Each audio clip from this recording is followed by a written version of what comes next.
What's the real cost of an injury on the job?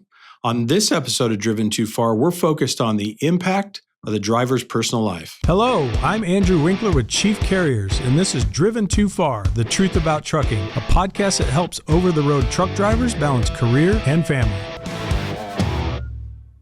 Hey, welcome back to Driven Too Far. On today's episode, I wanted to cover a topic, and that's what's the real cost of an injury to an employee? First off, I think I want to start with some misconceptions out there.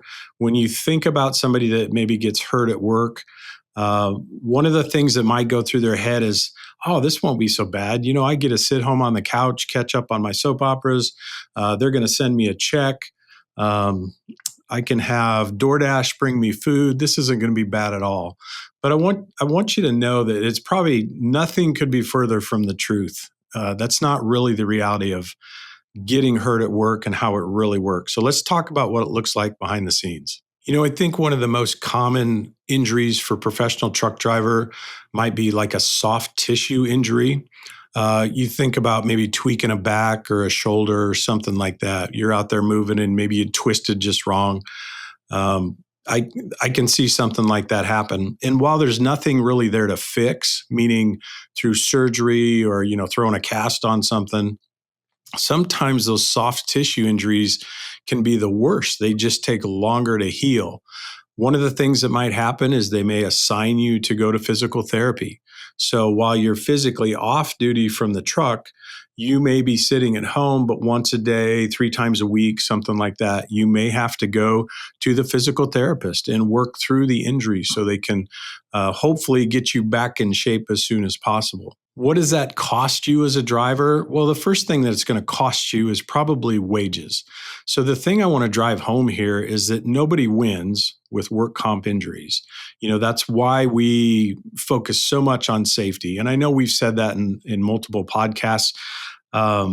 You probably get tired of hearing about it sometimes from your safety director. There's more training, there's more videos to watch, whatever that is. But I want you to know there's really a purpose behind all that. And that purpose is to keep you safe and keep you working and earning income for your family. The wages, at least in Nebraska, are about 2/3. So you're not going to earn a full paycheck while you're sitting at home on the couch, going to physical therapy, whatever that looks like. It's about 2/3 your average wage.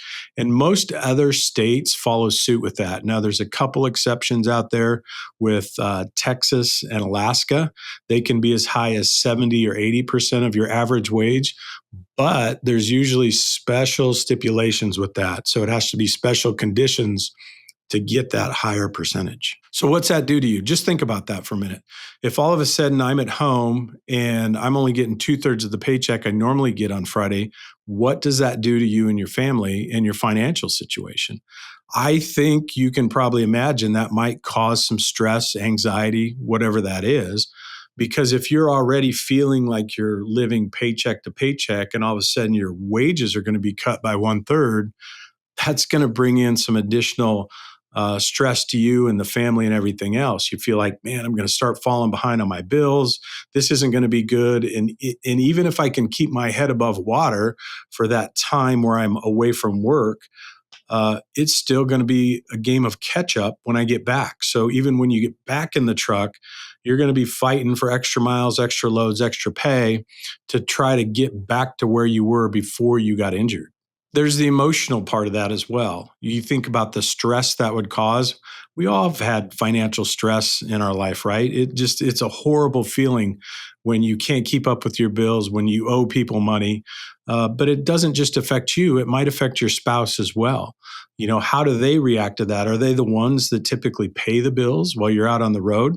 And all of a sudden the checking account's short and they just keep seeing it shrink and shrink and shrink while you're sitting at home eating the bonbons on the couch? It's certainly going to affect your whole family. The other thing it might do to you is you might have limitations by the time all this is done. If trucking is your life and you love being a truck driver and all of a sudden this injury knocks you out of that career, what kind of stress is that going to put on you? What kind of job am I going to find? What else can I do? I love this job. I don't want to do anything else but drive a truck.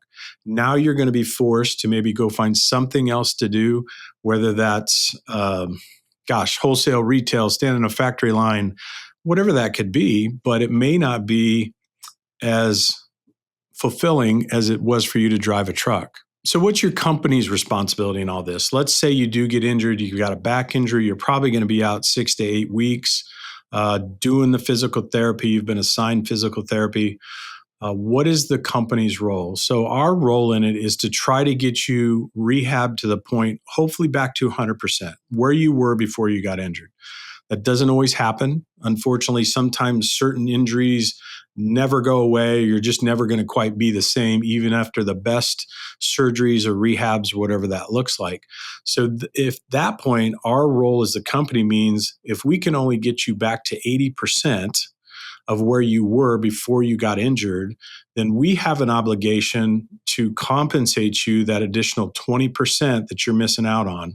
And there's calculations for all that. That's really what work comp does is they'll figure all that stuff. There'll be some kind of partial disability. Is it going to be a lot of money? No. Is it meant to help you just in case you can't return to trucking? Maybe. But the reality is nobody wins, nobody gets rich on work comp claims. Now, there's the occasional case where somebody maybe has permanent disability, full-time disability, meaning they just can't work. Whatever the injury was serious enough that even after the surgeries and the rehab, they can't go back to work. So again, there's a calculation there.